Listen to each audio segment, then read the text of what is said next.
kalau kita sudah bisa menyentuh hati orang, saya yakin kita bisa diterima di mana. Manggelakni itu buat saya keluarga kan. Mendeklar bahwa kegiatan pencegahan itu yang lebih utama. Teman-teman kan sudah banyak bekerja ya. Teman-teman sudah banyak bekerja, tugas saya adalah memfasilitasi teman-teman dan hadir. Itu buat saya penting. Ukuran keberhasilan pencegahan kebakaran itu adalah ketika masyarakat itu bisa menjaga rumah mereka sendiri, rumah mereka sendiri. Hampir di semua dakwah sudah punya medsos, maksimal mengolahnya dan kemampuannya belum seragam. Ada yang kuat, ada yang butuh inilah tambahan effort untuk lebih. Ini sebenarnya sharing pengalaman, sharing kemampuan itu penting sehingga nanti kemampuan teman-teman di semua dakwah itu merata untuk medsos. Selain itu juga Pak ya, itu bisa juga menambah kekompakan teman-teman juga. Kalau informasi tentunya kan lebih cepat, lebih aktual, lebih ini. Dan kemarin itu ada yang menarik juga karena tahun 2020 itu medsosnya teman-teman bukan hanya mengekspos pemadaman. Iya. Itu penting karena upaya kita itu malah justru kan di awal kita sudah mendeklar bahwa kegiatan pencegahan itu yang lebih utama. Otomatis kegiatan-kegiatan itulah yang harusnya banyak diekspos sehingga yang lainnya bisa paham bahwa Manggelakni itu bukan hanya pemadam kebakaran, enggak. Justru mulai dari pencegahannya, bagaimana melibatkan masyarakat, melibatkan para pihak, itu kuncinya. Nah, ekspos itulah yang perlu kita tambah. Jadi pekerjaan Manggelakni bukan hanya pemadam kebakaran, itu yang citra itulah yang harus kita rubah. Citra itu yang harus kita rubah. Melalui medsos. Karena kekuatan kita sekarang di medsos. Hampir 1000 personil kita ya untuk pengikut kita tuh masih agak cukup rendah. Kan untuk personil Manggelakni itu untuk membuat akun Instagram, Facebook atau YouTube. Jadi salah satu strateginya yang harus dirancang teman-teman tuh usahakan dalam 1 minggu itu ada postingan. Itu penting. Bayangkan kalau dalam 1 minggu ada postingan berarti ada berapa? Dalam 1 bulan 4 postingan.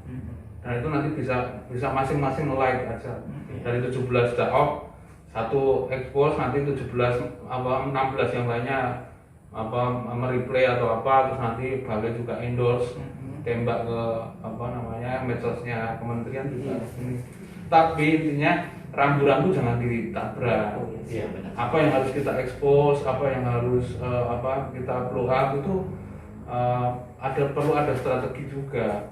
Tidak harus, selalu menekankan gini, jangan sampai itu terkesan narsistik, tapi memperlihatkan bahwa kita bekerja bareng-bareng. Jangan sampai kita merasa super power di lapangan, enggak. Oke, ini lagi Pak ya, kita nanti ada kegiatan masing itu lebih mengerti Pak. Ada kaidah-kaidah yang tertentu di bidang jurnalistik yang harus kita patuhi supaya tidak menjadi bumerang bagi kita sendiri.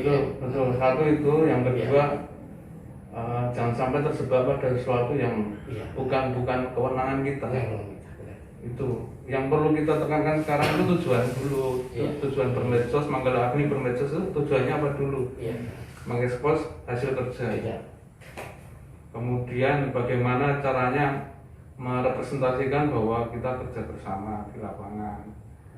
Jadi masyarakat tuh bisa paham, pemerintah itu care, punya kepedulian dan kerjanya bareng-bareng, tidak sporadis. Itu perlu kita buat terus, itu penting. Kemudian kalau ada isu-isu miring misalnya yang menyebutkan pemerintah lamban dan sebagainya, itu bisa kita counter dari situ bahwa kita sudah bekerja di lapangan. Itu loh yang perlu kita dorong terus. Kalau namanya pemadaman itu bukan prestasi, bangga suatu kami sebagai Manggelakni bukan prestasi.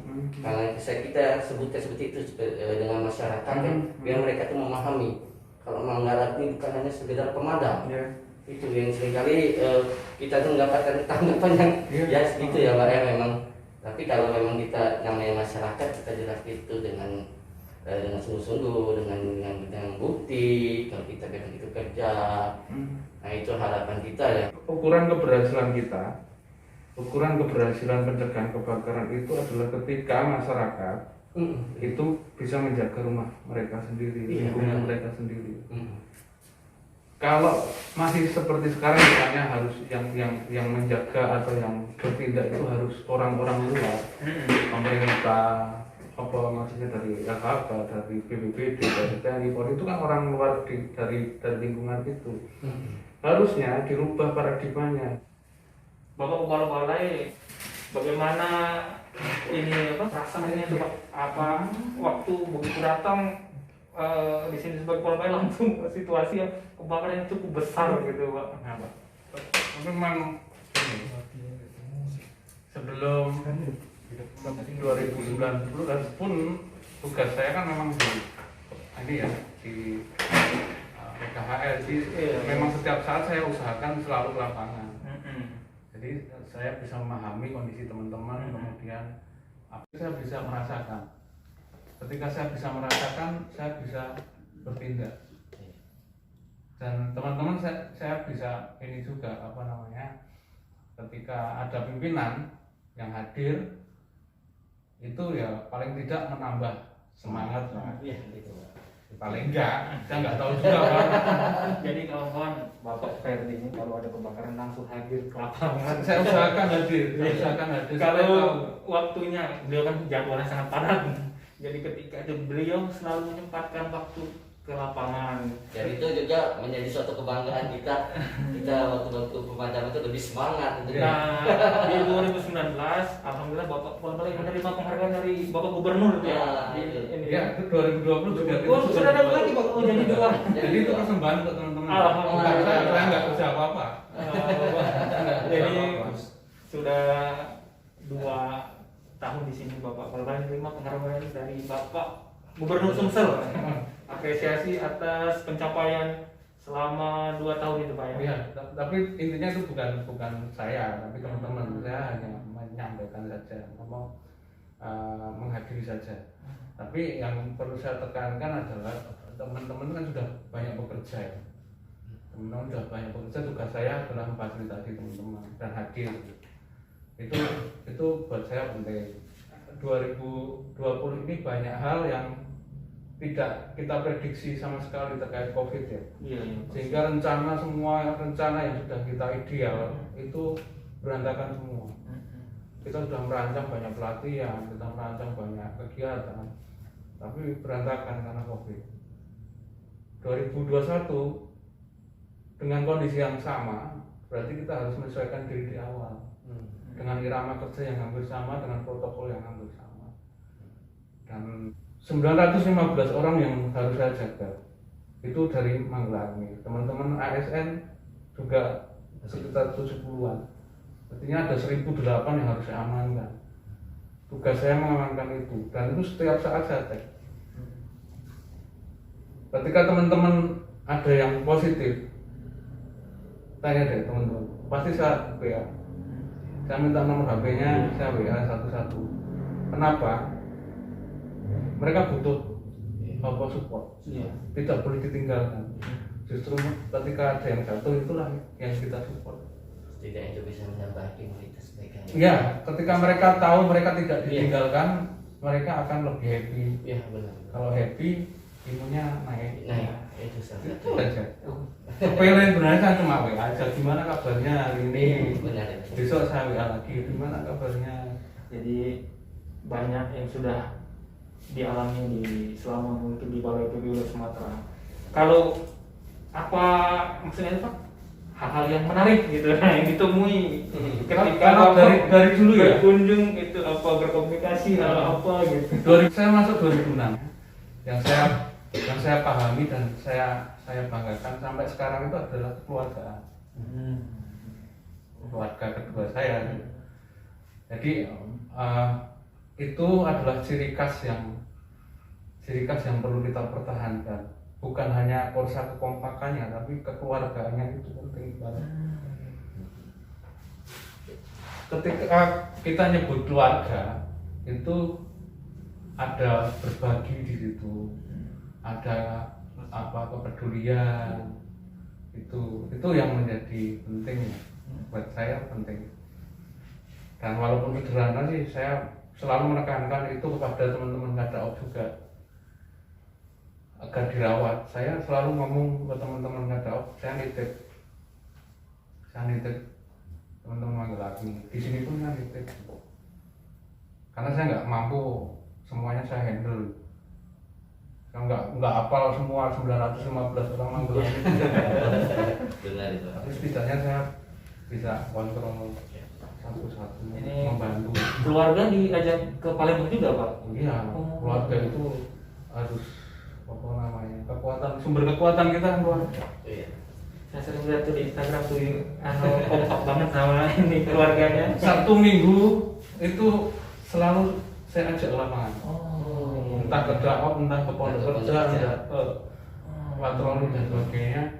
Buat saya memperkenalkan mereka tentang pekerjaan saya itu harus. Jadi mereka paham. Waktu saya habis.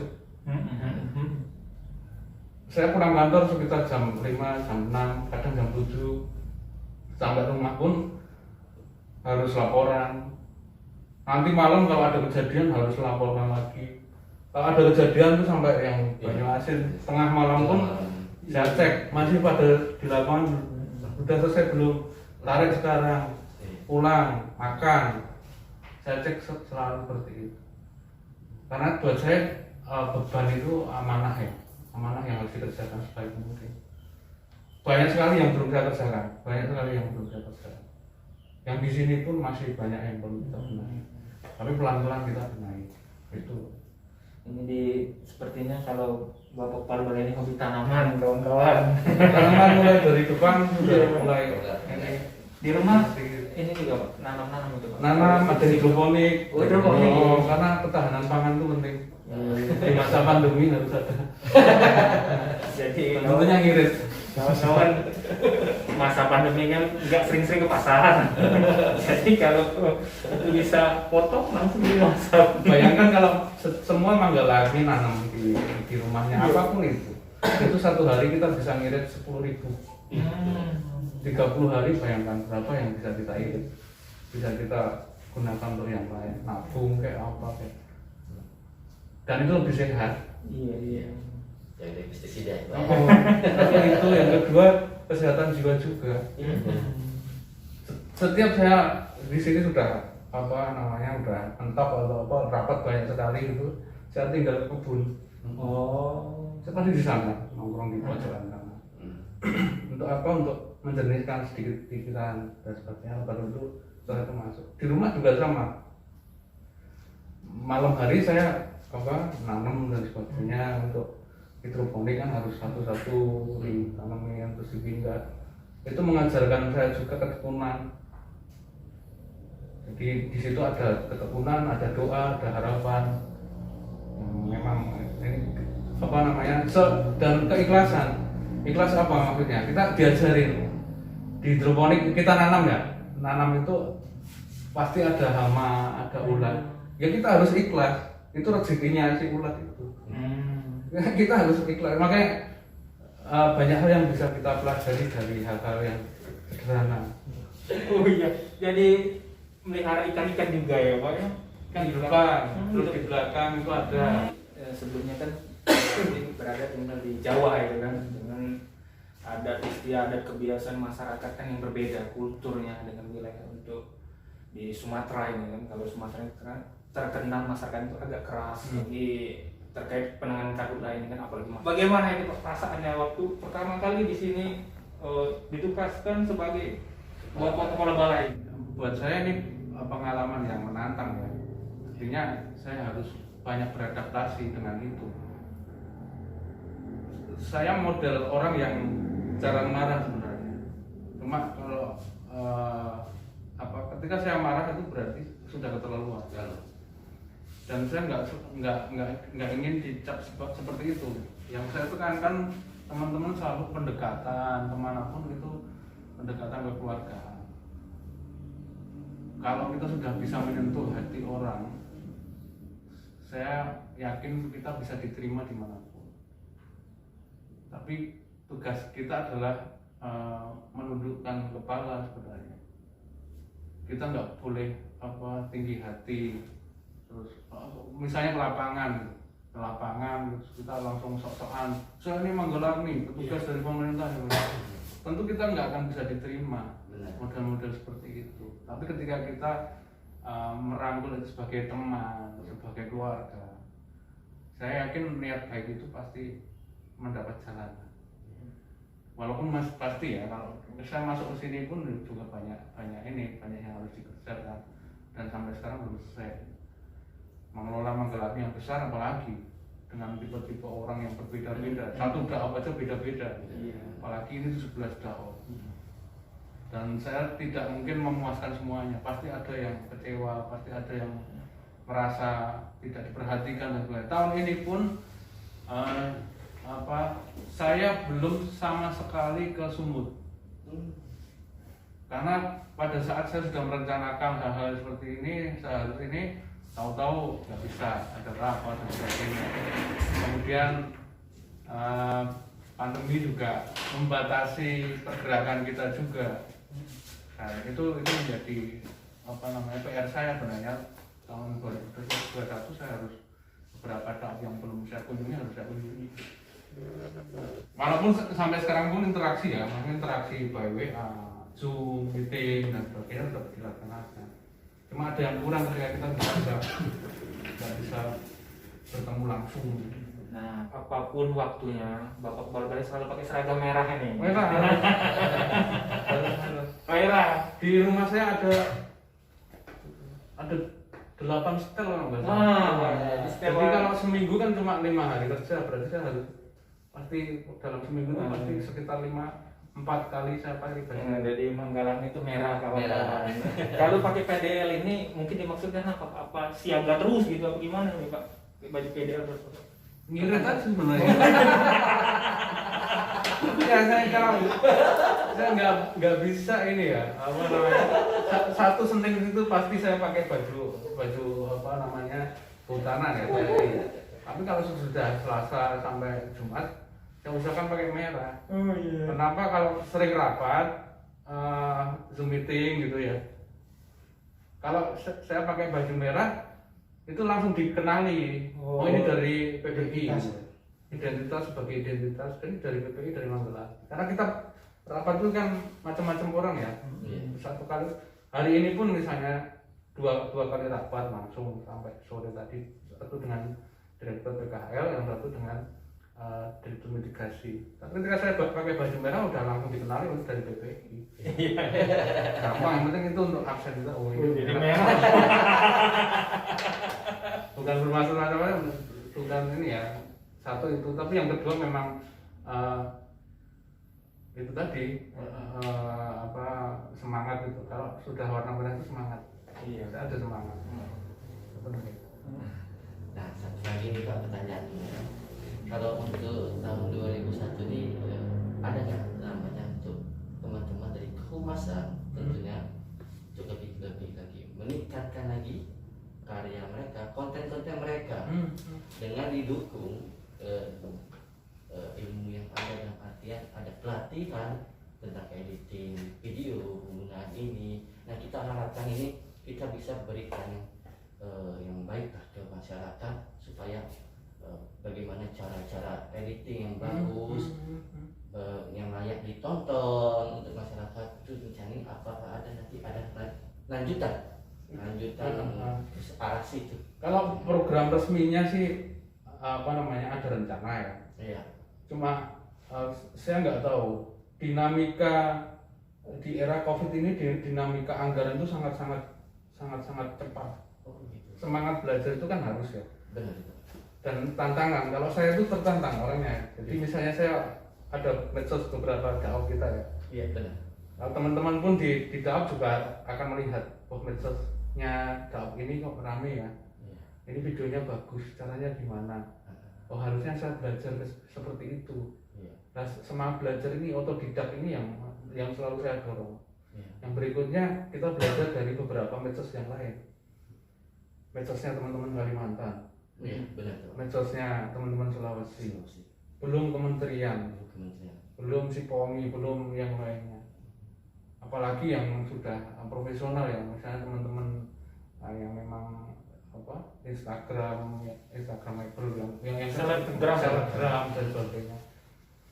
Kita harus belajar itu, bagaimana caranya menarik orang untuk menonton 3 menit itu kan Iya.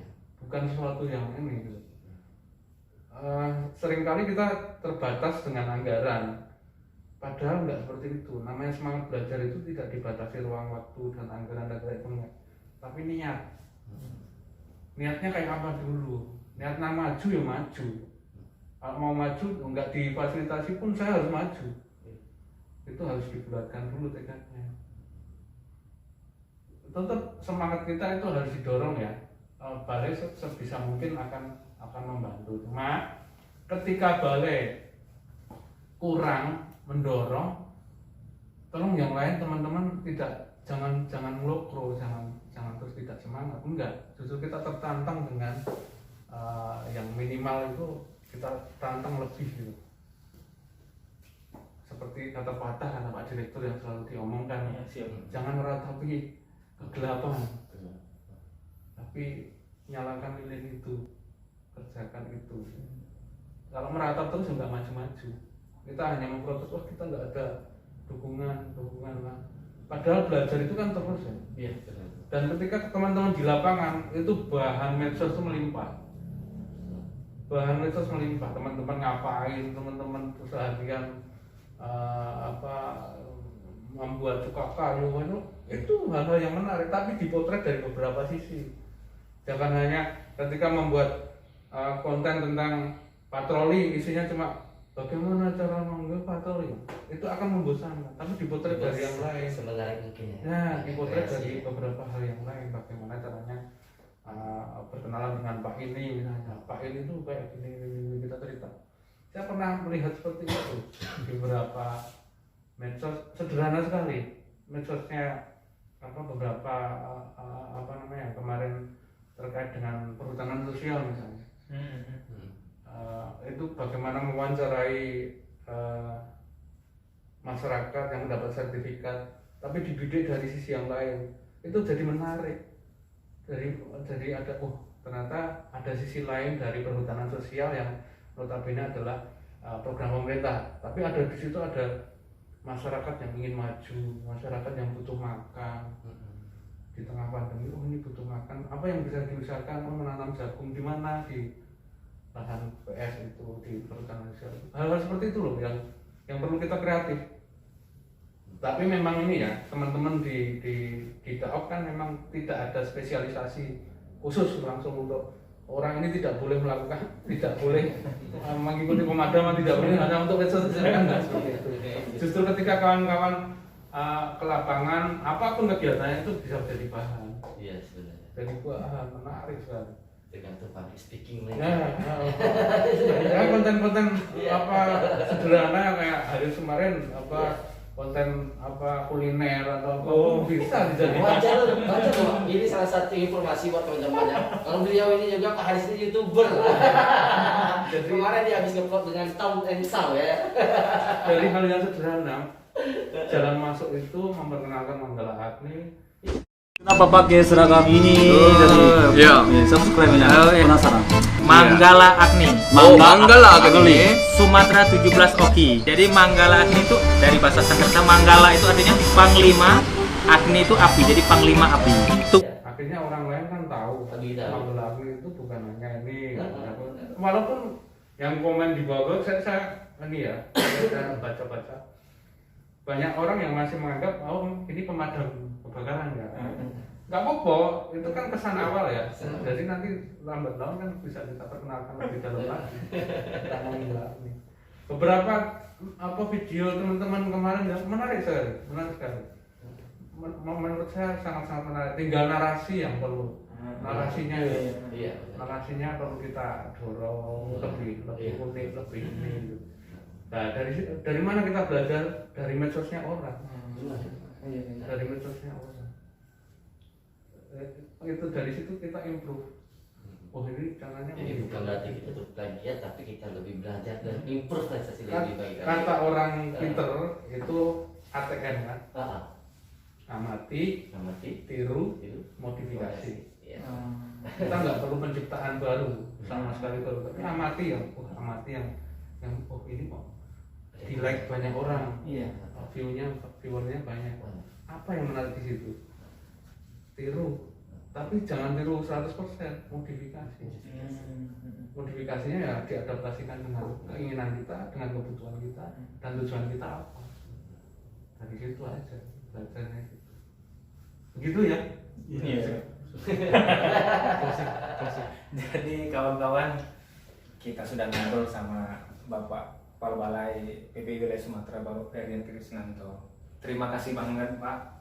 Ini obrolannya tadinya pengen ringan-ringan kawan-kawan. Ini daging semua isinya. Jadi terima kasih. Di masa-masa pandemi ini kita turut prihatin dengan situasi yang sekarang. Jadi tetap semangat ya seperti pesan Bapak Kepala Balai. Semangat, sehat, kreatif, inovatif, 3M. ATM tadi ya. Amati, tiru, dan modifikasi. Meniru hal yang bagus, yang positif, dan kita modifikasi bisa jadi lebih baik. Mungkin itu kawan-kawan. Terima kasih Bapak Kepala Balai. Terima kasih selalu. Wah, ini kepausan ini ketinggalan. In frame tenang.